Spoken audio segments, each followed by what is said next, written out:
Perfeito, boa noite. Olha, iniciamos aqui a gravação. Sejam bem-vindas. Não sei se vocês têm alguma dúvida específica. Se tiver, também pode mandar, sem problema nenhum. Não tendo, eu vou fazer uma mega apresentação de gerenciamento de redes aqui, trazer um contexto histórico, pode ser? E aí vão surgindo as dúvidas, né? Acho que não sei em que ponto exato da matéria vocês estão, acredito que ainda estejam no início. Mas aí vai surgindo, vai contextualizando. O que que eu vou fazer? Eu não gosto nessa disciplina de preparar slide, tá? Eu gosto de desenhar o slide com vocês, porque aí a gente vai customizando, vai personalizando de acordo com o perfil da turma. Então eu vou compartilhar aqui. Deixa eu compartilhar. Acho que já está aparecendo para vocês. Perfeito. Vamos começar conversando um pouquinho. Eu acho que é importante a gente ter a ideia base. Deixa eu só deixar esse lobby.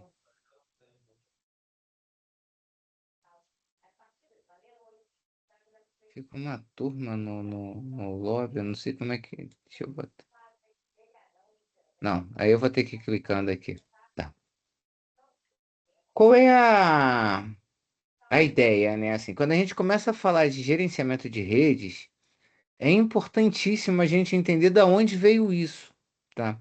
Então, quando a gente começa a falar aqui da evolução, a gente começa a falar de redes de computadores a partir da década de 70, tá, gente? Antes disso, a gente tinha projetos super específicos e eram os projetos que a gente chama de projetos proprietários. O que que é isso? A máquina da IBM só fala com a máquina da IBM. Até porque eu estou falando do desenvolvimento do TCP/IP, por mais que já existisse o modelo OSI, mas o OSI é um modelo conceitual, ele não é um modelo implementado. O único modelo implementado que a gente teve aberto foi o TCP/IP. É, Isso não tira a importância do OSI de maneira nenhuma, tá, gente? Só, mas acho que a título de informação é importante a gente ter essa ideia. E aí a gente começa a ter dentro desse cenário, só ver se tem mais alguém no lobby. Não, beleza. A gente começa a ter dentro desse cenário um crescimento em que diversas empresas começaram a utilizar redes de computadores. Então, o primeiro grande conceito de evolução de gerenciamento, de evolução e gerenciamento vem do ano da década de 70, década de 80. Hoje, a gente chama essa era de era reativa. Não sei se vocês já ouviram esse termo. E por que que a gente chama de era reativa?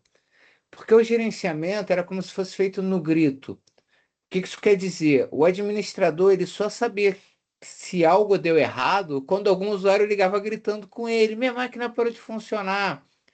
Então, o que que a gente tinha de ferramenta aqui era o ping. A gente pingava a máquina e caiu, não caiu, caiu, não caiu. É claro, gente. Isso daqui a gente só sabia se a máquina estava ativa ou inativa, estava na rede ou não estava na rede. Aqui era o próprio usuário reclamando. E aí a gente tinha algumas poucas empresas tinham um painel que verificava ali as conexões físicas, principalmente no cabo coaxial. Você dava o ping. Repara que esse gerenciamento e todos os gerenciamentos, o gerenciamento ele não tem uma conexão direta, mas ele tem uma forte conexão com as nossas arquiteturas, tanto a arquitetura física como as arquiteturas lógicas. Física, rede em anel, lógica, o token ring, tá? Quem pode programar ou não. Então tem assim, tem uma forte ligação aqui dentro. Só que isso evoluiu. Saber se a máquina estava ativa ou não já começa, já não é tão interessante. A gente na década de 90 tem a explosão da internet. Essa explosão da internet, ela começa a ter uma série de redes locais crescendo. Eu começo a trabalhar cada vez mais com os protocolos padronizados. E aí a gente precisa ter um gerenciamento proativo. O que que isso significa? Deixa eu só fechar o microfone. Eu fechei o microfone eu não sei se foi o teu, Ivonete, eu não sei se é da Elisângela e tal. Eu tô fechando aqui, mas se vocês quiserem, vocês abram. É que tava vazando um áudio, aí acho que eu já ajudo fechando. Beleza. Então a gente está falando da era conhecida como era evolutiva. E a ideia aqui não basta saber se está ativo ou não. Aqui a gente tem um gerenciamento proativo. Aqui a minha preocupação é o foco na disponibilidade. Rafa, mas disponibilidade não é estar ativo e não ativo? O que que vocês acham? O que que vocês entendem como disponibilidade?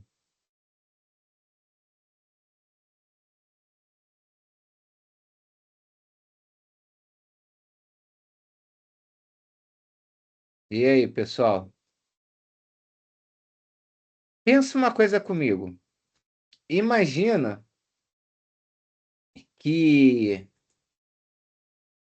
eu fiz uma determinada aplicação e entreguei para vocês, meus gestores de redes, a minha necessidade. Essa aplicação aqui, ela precisa ter pelo menos 2 megabits de link dedicado para ela funcionar com o mínimo de é o mínimo, né? 2 megabits.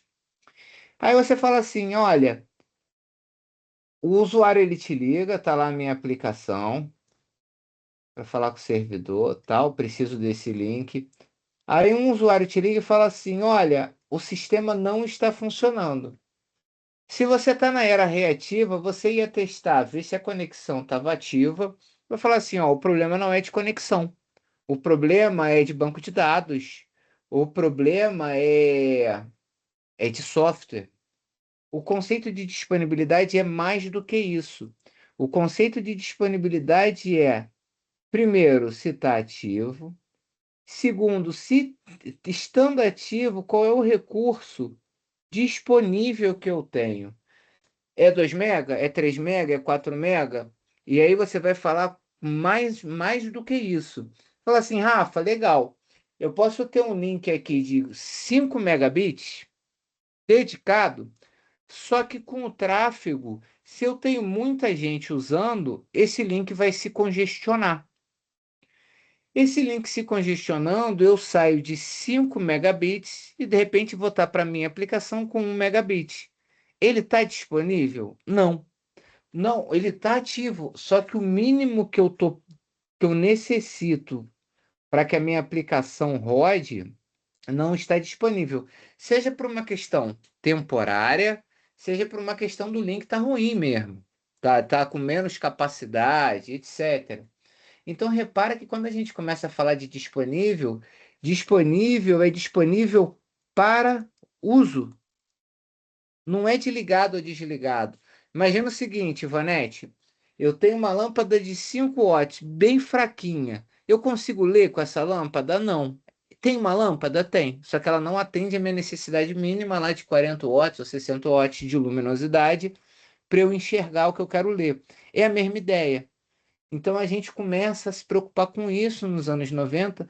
E é claro, por que a gente se preocupou com isso? Porque surgiu uma porrada de aplicação que rodava em rede, que rodava na web. E a gente tinha que ter essa preocupação, porque não adiantava eu ter só a aplicação rodando em rede, rodando na web, se a rede não me atendia. Só que por mais que a gente fale que começa a ter uma questão de proatividade, foco na disponibilidade, a partir dos anos 90 e a gente tem até hoje, e hoje muito mais forte, com.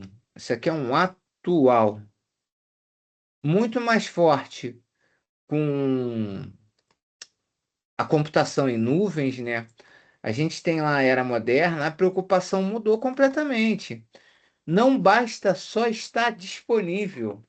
O meu foco aqui é no nosso famoso QoS, Quality of Service, ou a qualidade do serviço. Então começam a surgir alguns conceitos aqui, e assim, só para explicar um pouquinho mais rápido, né, o histórico da evolução de QoS, a gente tinha algumas estratégias como: imagina que eu tenho um link lá de 8 megabits. Estou chutando valores de tamanho de link, tá, gente? Eu vou separar uma parte, vou reservar uma parte de 3 megabits por segundo para uma determinada aplicação. Isso aqui é um modelo europeu, funcionou em alguns países. Teve um protocolo na década de 90, início dos anos 2000, do Paris Metro Price. A empresa que pagava mais tinha mais direito ao link, tal. Só que tem o seguinte, a gente no Brasil, principalmente quando a gente fala de internet, tem um negócio desde 2005 chamado Marco Civil da Internet. E eu não posso discriminar link na minha rede. E sim, todo o tráfego que chega aqui, ele vai chegar com a mesma prioridade. É lei, não é uma questão técnica. Tá? Então, repara que a complexidade muda. Então, a gente começa a ir evoluindo nessa brincadeira, né? Vou botar aqui só como um rascunho da explicação. A gente começa ainda evoluindo nessa brincadeira aqui, e aí começam a surgir alguns serviços, como serviços de automação. Começa a surgir o serviço de SDN, que são as redes definidas por software.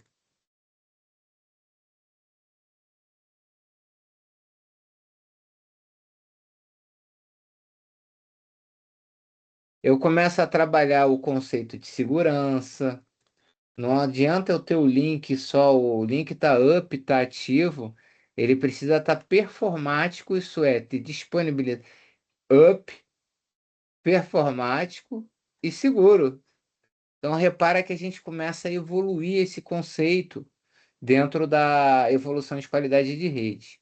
Legal. Eu gosto de falar um pouquinho disso porque ajuda a gente a entender o porquê que a gente faz alguns elementos hoje. Então, a gente tem dentro da arquitetura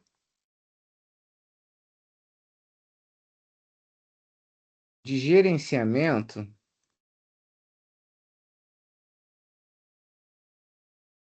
alguns elementos que são importantes vocês conhecerem para que que serve, porque eles já aparecem toda hora dentro da matéria. O primeiro é a nossa famosa entidade de gerenciamento.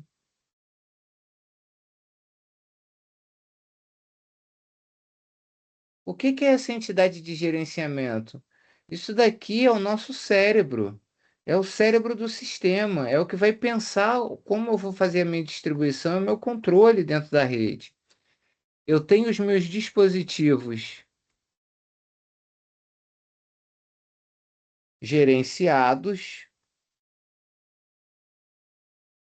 Esses dispositivos gerenciados, quem já está estudando, eles são os nossos famosos, o que está sendo monitorado. Eu vou botar o nome, o vulgo deles aqui, né? O nome popular.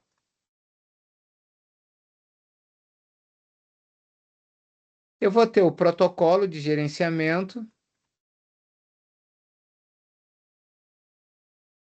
que é essa linguagem comum deles,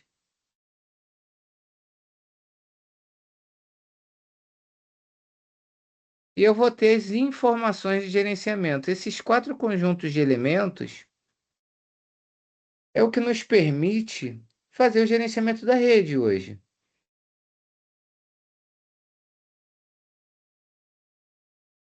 As informações de gerenciamento, a gente costuma chamar elas de dicionários de dados. Rafa, mas eu não vi esses nomes. Calma, que já vai fazer sentido. Esse daqui é o nosso famoso gerente. É quem vai gerenciar o quê? Os meus agentes, os dispositivos monitorados.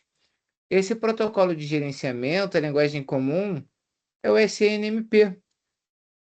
E o meu dicionário de dados ou é o MIB ou é o SMI. Então repara que a gente tem uma série de elementos dessa arquitetura, ou pilares dessa arquitetura, para que ela consiga funcionar, para que ela funcione bem dentro dessa estratégia.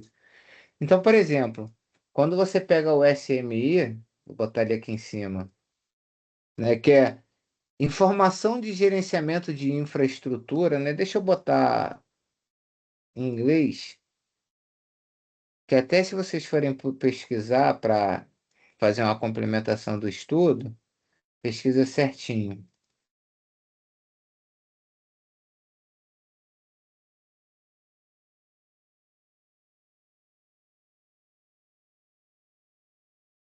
Ele é o quê? Ele é um conjunto de regras que define como os dados devem ser estruturados e nomeados.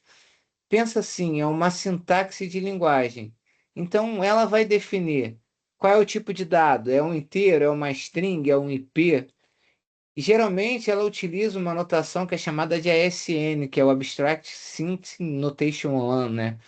Enfim, nada mais é do que uma forma de garantir um servidor Linux e um roteador Cisco, por exemplo, que vai entender o número 10 da mesma forma. É um protocolo.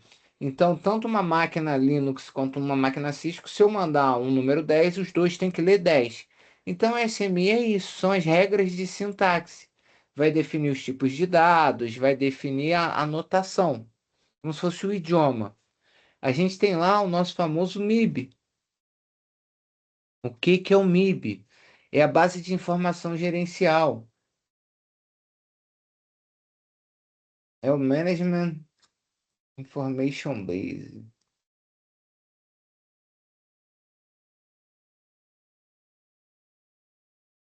Pensa assim, se o SMI é a minha gramática, é a minha sintaxe, o MIB é o meu dicionário. Ele é um banco de dados virtual e hierárquico para a gente identificar os objetos. Por exemplo,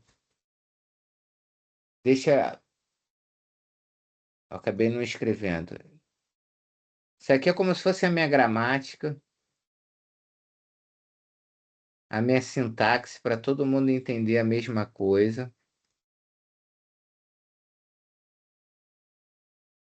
E o meu MIB, o que que é?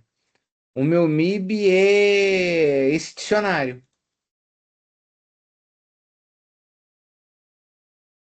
Então pensa assim, eu tenho um item de uma árvore lá, um OID, né, que é um identificador de objetos,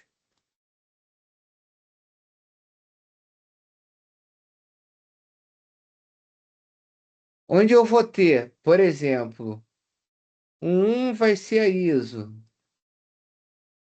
o 3 vai ser o ORG, o número 6 eu vou botar como DOT. Eu vou definindo os padrões,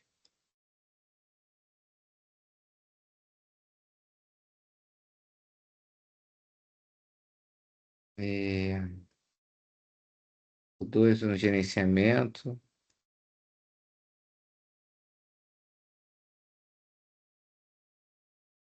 e um MIB2, por exemplo. Eu faço isso daqui para quê? A partir do momento que eu crio essas identificações, eu permito que qualquer fabricante consiga criar uma árvore para uma função específica dentro do componente, dentro do equipamento. Então eu crio um padrãozão já.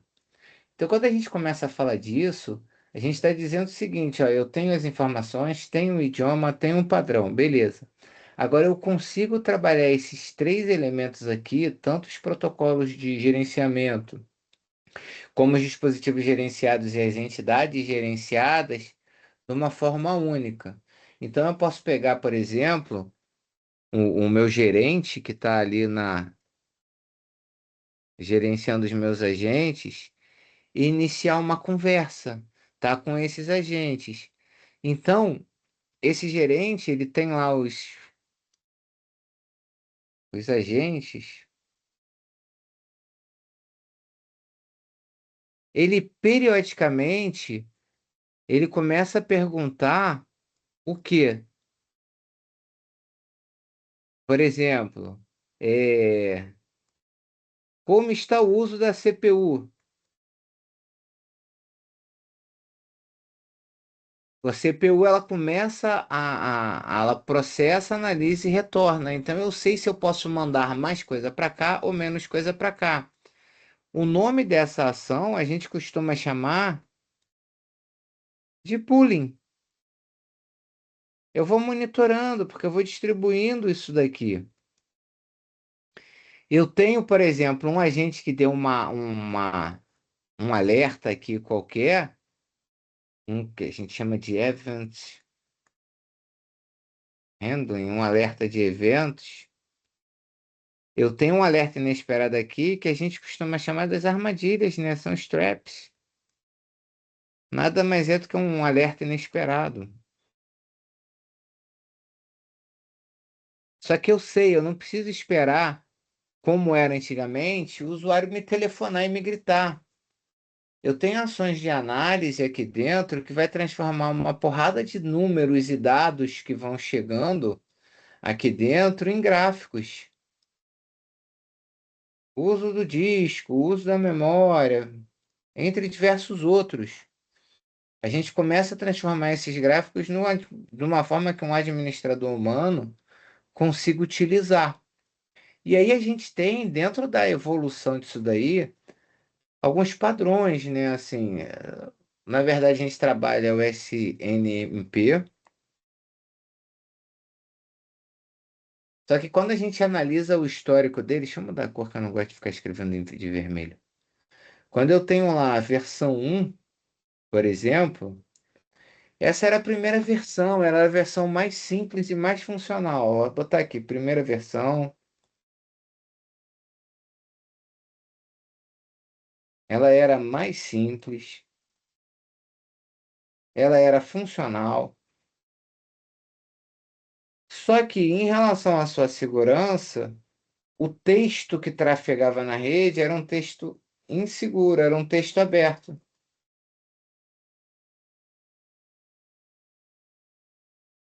Qualquer um que pegasse essa informação acessava. Com a evolução, a gente tem a versão 2, que é a V2C. Que ela fez? Ela introduziu aqui o Getbook, né? E outros tipos de dados e começou a trabalhar com 64 bits. Então, eu vou botar aqui, ó, introduziu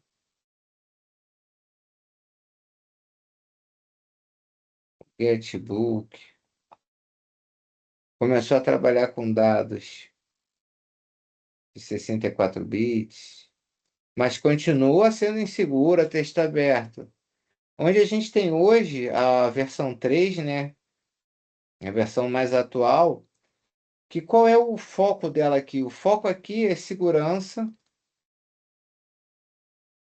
e interoperabilidade. E tem que ser. Repara que a gente está vindo de uma evolução histórica de tudo, né? Então aqui eu tenho um usuário, não só o agente, eu tenho criptografia, eu tenho autenticação. Eu começo a ter mecanismos para considerar isso daqui seguro. Então repara que essas evoluções elas não vêm à toa, não vêm do nada, né? Assim. É que eu não estou numa máquina Linux, senão eu abri aqui alguma coisa para vocês verem. Mas deixa eu ver se eu consigo simular aqui. Que aí eu já carrego para vocês. Não, não vou conseguir. Tô dentro de um firewall aqui na empresa que não vão me deixar.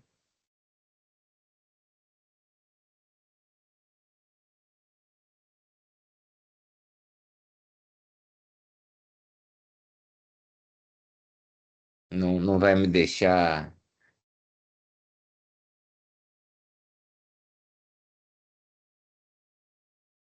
é, fazer aqui a ação.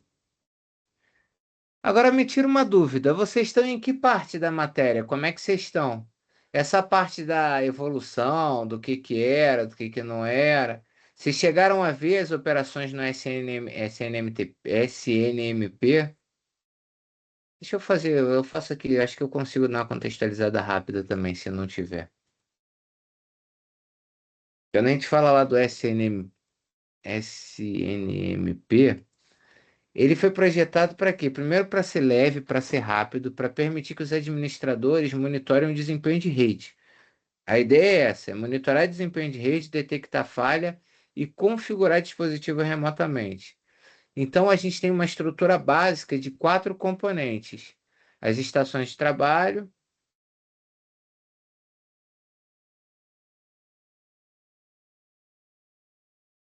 as estações de trabalho, ó, tô ficando doido. A gente vai ter lá a estação de gerenciamento,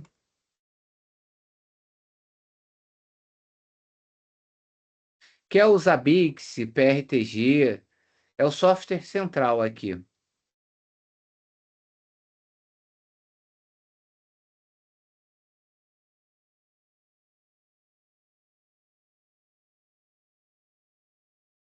A ideia aqui é esse software central ficar solicitando dados, tá? Eu vou ter os agentes, que a gente até comentou já, né? Eles rodam nos dispositivos gerenciados. Então eu tenho lá um roteador, aí eu tenho um agente rodando nele. Eu tenho um servidor, eu tenho um agente rodando nele. Eu tenho um switch, qualquer tipo de rede, na verdade, né?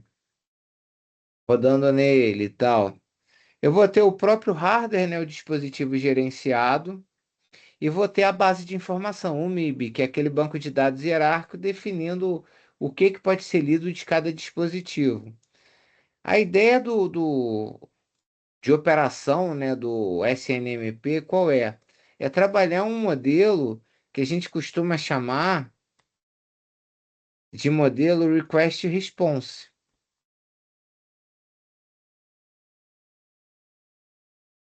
Que eu envio uma solicitação e recebo uma resposta. Então eu tenho esses envios aqui, geralmente utilizando as portas 161 e 162, isso pode ser personalizado. Geralmente a gente trabalha com pacotes UDP. Lembrando, pacote UDP é um pacote sem confirmação, tá? É um pacote rápido, não é um pacote seguro. E aí a gente começa a fazer uma série de trocas entre esses softwares, tal, que essas trocas elas costumam ser quais? Tem o GET request, vou botar em vermelho aqui embaixo, tá? Por exemplo, o GET request, o que ele faz? Ele solicita o valor de uma variável específica para um agente. Eu tenho uma variável específica que eu quero saber, eu dou um GET request dessa variável, o agente vai me responder. Eu tenho um outro comando lá, né, que é o GET next request, que vai ser usado para quê? Para pegar qual é o próximo objeto. Ele vai utilizar aquela tabela MIB, aquela árvore que a gente organizou. Falar assim, qual é o próximo da lista? Qual é o próximo da lista? Qual é o próximo da lista? E aí vai fazendo essas solicitações e buscando. Eu tenho um Getbook que foi introduzido na versão 2 e na versão 3. Grande diferença, né, da versão um para a versão 2 é a introdução do Getbook, que ele solicita um volume grande de dados de uma só vez. Eu não fico fazendo um GET request de variáveis específicas, eu faço já de uma trolha de coisas, o que me garante otimização nisso daí, né? Eu ganho tempo. Eu tenho um set request, que ele vai alterar o valor de uma determinada variável. Aí já é um comando. Se eu dou lá um set request para uma variável, eu já estou mudando alguma coisa dentro daquela variável. Eu tenho as respostas, as responses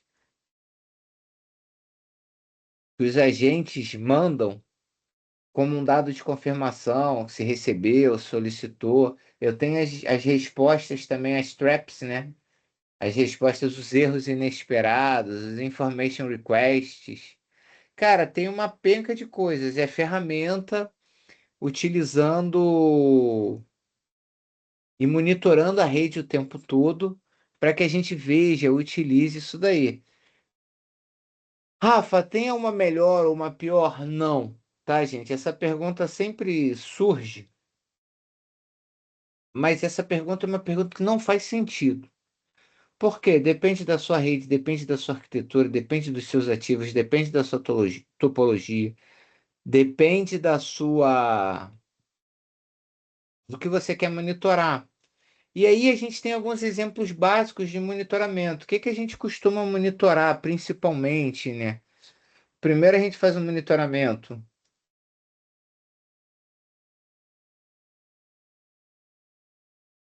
de banda. O que que é o monitoramento de banda? Eu vou ficar consultando lá o que eu recebo, os octetos recebidos, a cada 1 minuto. E vou gerando um gráfico mbps ali, quantos megabits por segundo eu estou gerando naquele link, naquele monitoramento, ou naquele dispositivo, naquele periférico. Outro, que é super importante, o alerta de temperatura.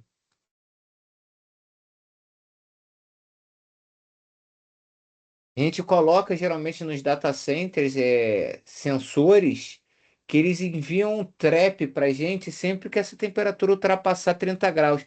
30 graus é o padrão, tá? Da maioria dos produtos. Eu boto sempre 27. Tá? Eu não gosto de arriscar, porque dependendo do teu hardware, 30 graus já vai pro saco.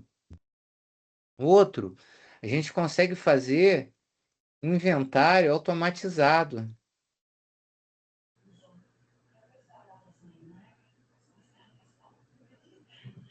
Repara que isso era. Só que alguém abriu o microfone, aí deu uma microfonia, calma aí. Ô, Cláudio. Cláudio, eu vou bloquear o teu microfone aqui só para não dar retorno, tá bem? Mas querendo falar é só me chamar aqui. Quando a gente fala de inventário automatizado, galera, quem viveu nos anos 90 aí monitorando rede, sabe o sofrimento que era. Você ia de máquina em máquina. Você ia olhando as paredes para ver os seus ativos de rede. Era um negócio de maluco. Sabe, era bem triste, né, de se fazer isso daí. Mas o que que a gente pode abordar aí? Vocês estão com alguma dúvida específica, não? Que eu acho que assim, a ideia hoje era fazer essa introdução rápida, falar principalmente da, da evolução, né, das redes de computadores, do gerenciamento. Deixa eu deixar isso salvo que eu vou mandar para vocês essas notas. Era a gente ter mais essa ideia geral inicial. Eu sei que, porra, tô ainda no circuito integrador e tal. Galera, qual é a minha sugestão para essa matéria? Essa matéria não é uma matéria difícil, mas é uma matéria que você tem que ler 5 vezes o que está lendo. Tá? Ela não é igual outras matérias, se abate o olho, eu já sei o que que é. Estou estudando arquitetura TCP/IP, camada de aplicação, beleza, onde rodam as aplicações? Já sei. Camada de rede, onde eu vou fazer o roteamento e endereçamento, beleza. Camada de transporte, pode ser o TCP ou o UDP. TCP confirma, o UDP não confirma, beleza. Gerenciamento, assim, pensa o seguinte: quando vocês estiverem estudando a parte técnica, lembra por que que tem a parte técnica? Que era quase que impossível gerenciar a rede. Era apagar incêndio o tempo todo, tá? Era muito ruim, porque a gente não tinha mecanismos. E pensa, lá na década de 90 e anos 2000, cara, a gente está falando de popularização da internet, todo mundo conectado, e os softwares eram vendidos em jornaleiro, quando não eram baixados de internet, daquelas internet bem lentas. Para o cara de redes, isso era um caos, porque tu toda hora estava caindo ativo de rede por software mal programado. era uma infinidade de vendedores de dispositivos de rede, dos xing-lings mais inimagináveis possíveis. Hoje ainda tem, mas hoje tem uma padronização melhor. Até esses que são de marcas desconhecidas precisaram se adequar porque senão você começa a perder muita coisa, um cliente não compra mais. E aí quando você começa, e as empresas ganharam maturidade até nessas aquisições. Vai comprar um TP-Link, vai trabalhar um equipamento da Cisco, da Cyclades. Eles não inventam muita roda porque sabe que perde performance. Quando a gente fala de computação em nuvem, então, que eu preciso ainda mais da performance, então eu preciso ainda mais do meu gerenciamento de redes, porque o meu conceito de disponibilidade muda completamente. Eu paro a empresa se o meu link não estiver disponível, porque a aplicação está remota, está tudo remoto, e isso começa a ter uma importância ainda maior. Pode falar, Elisângela. Boa noite, professor. Boa noite a todos. Eu fiquei na dúvida naquela parte lá na apostila, quando fala sobre as redes SDN. Eu não consegui ele entender muito bem como elas funcionam. As redes, deixa eu abrir aqui.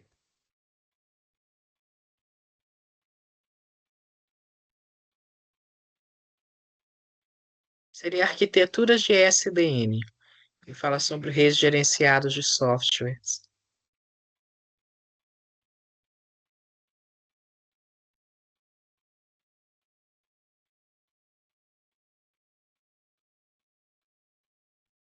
Assim, deixa eu. Vou te explicar, se você não entender, você me fala, tá? Quando a Beleza. gente está falando de SDN, imagina o seguinte: imagina um data center, tá? Que durante o dia o tráfego está intenso entre esses servidores e à noite o tráfego quase não acontece, meu tráfego é para um servidor de backup, beleza? Só para contextualizar, e depois a gente entra. Se eu tenho uma rede que não tem esse gerenciamento por software, né, sem o SDN, por exemplo, eu teria que ficar prevendo várias rotas estáticas do meu data center durante o dia para o servidor de backup, durante a noite para o servidor de backup e durante o dia para esses servidores de aplicação. A ideia do SDN é ter um controlador que ele vai perceber a mudança de fluxo. Então ele automaticamente começa a ver que o meu tráfego aqui está diminuindo e eu preciso aumentar aqui, e ele começa a reprogramar todos os meus caminhos de rede para que eu consiga ir utilizando menos recurso de rede. Posso inclusive desligar switch que está ocioso, tá? Ele desliga o hardware. Eu começo a fazer uma série de economias sem perder performance. O grande uso do SDN é isso daí. A ideia é a gente trabalhar o que ele chama de separação de plano, tá? Então, o que que ele faz? Ele vai pegar, é, imagina na rede tradicional, né, sem SDN, o switch define define seu caminho, o roteador define a sua rota.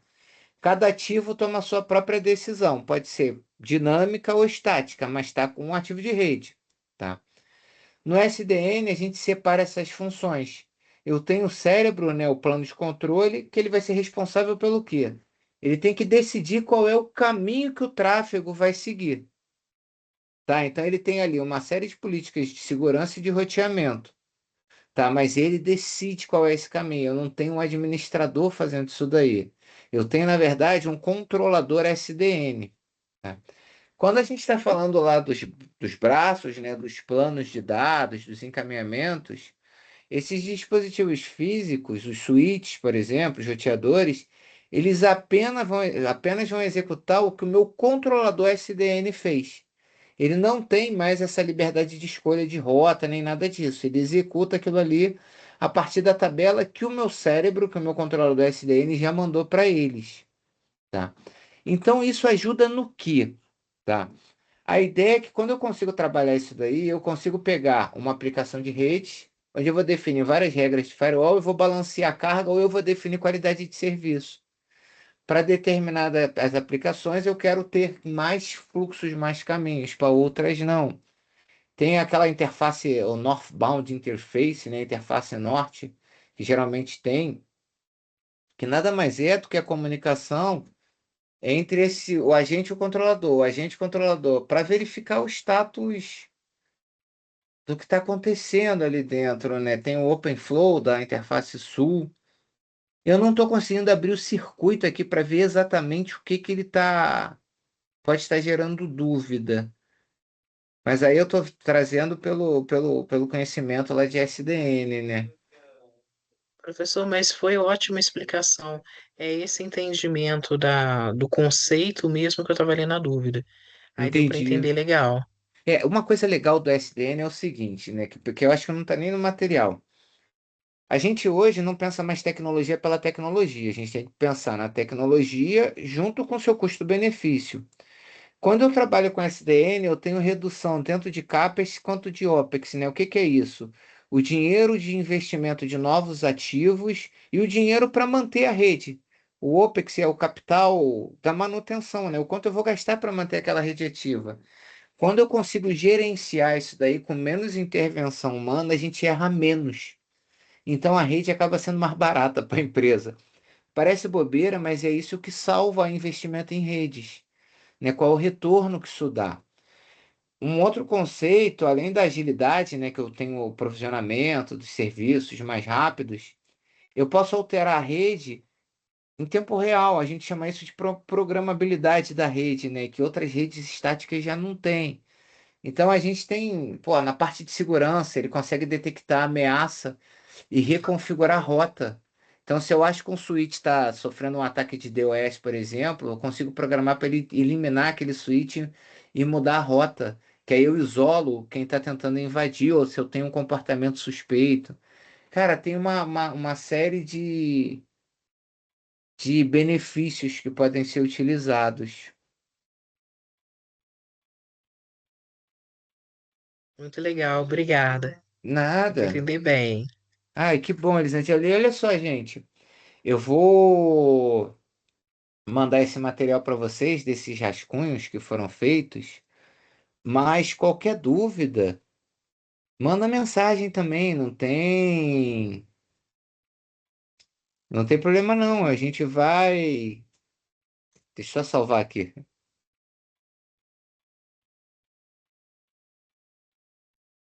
A gente vai trocando figurinha aí, vai tirando dúvida. Essa matéria, assim, repito, né?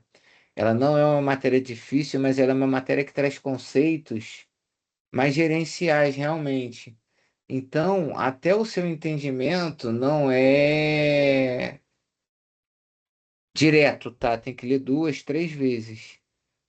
E aí, não entendendo, me avisa. Mas uma dica legal. Se você botar na internet, cara, tem muito vídeo ilustrado disso. Não sei se vocês já tiveram essa curiosidade de colocar. Vale a pena, hein? Tem muita coisa. Quando a gente está com uma aula longa, eu geralmente passo uns dois, três vídeos. Eu posso pescar aqui e mandar para vocês alguns legais também. Acho que ajuda a diminuir a abstração, né, que tem dentro dessa matéria. Que ela é bastante abstrata, né, de materializar. Mas, pessoal, é isso. Então, eu vou parar a gravação. Ó, em relação ao ponto, já entrou aqui, já está no sistema, não tem chamada. Acho que vocês já sabem também, né? Já conhecem o esquema. Geralmente leva uma semaninha para o ponto entrar, mas sempre vai não aparecendo, é só me